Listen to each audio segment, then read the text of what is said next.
非每个人都懂得生命，乃至于珍惜生命。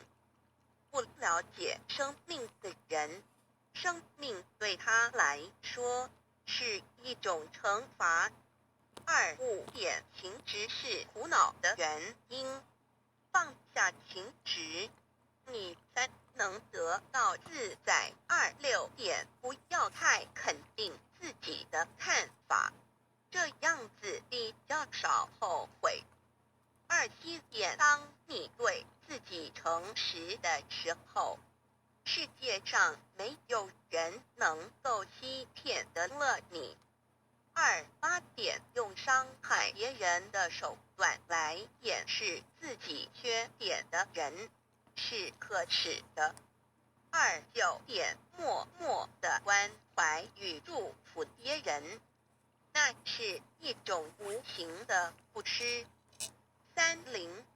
不要刻意去猜测他人的想法，如果你没有智慧与经验的正确判断，通常都会有错误的。要了解一个人，只需要看他的出发点与目的地是否相同，就可以知道他是否真心的。人生的真理只是藏在平淡无味之中。不洗澡的人，印擦香水是不会香的。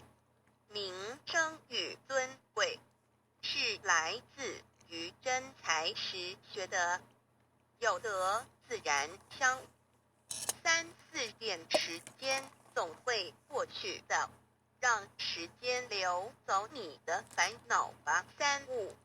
你硬要把单纯的事情看得很严重，那样子你会很痛苦。永远扭曲别人善意的人，不要可救。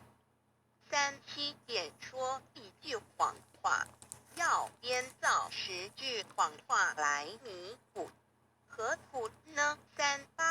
白白的过一天，不做事，就像犯了窃盗罪一样。广结众缘，就是不要去伤害任何一个人。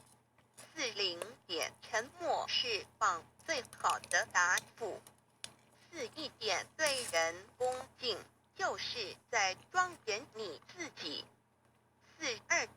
拥有一颗无私的爱心，便拥有了一切。来是偶然的，走是必然的，所以你必须随缘不变，不变随缘。慈悲是你最好的武器。只要面对现实，你才能超越现实。良心是每一个人最公正的审判官。你骗得了别人，却永远骗不了你自己的良心。不懂得自爱的人是没有能力去爱别人的。有时候我们要冷静问问自己，我们在追求什么？我们活着为了什么？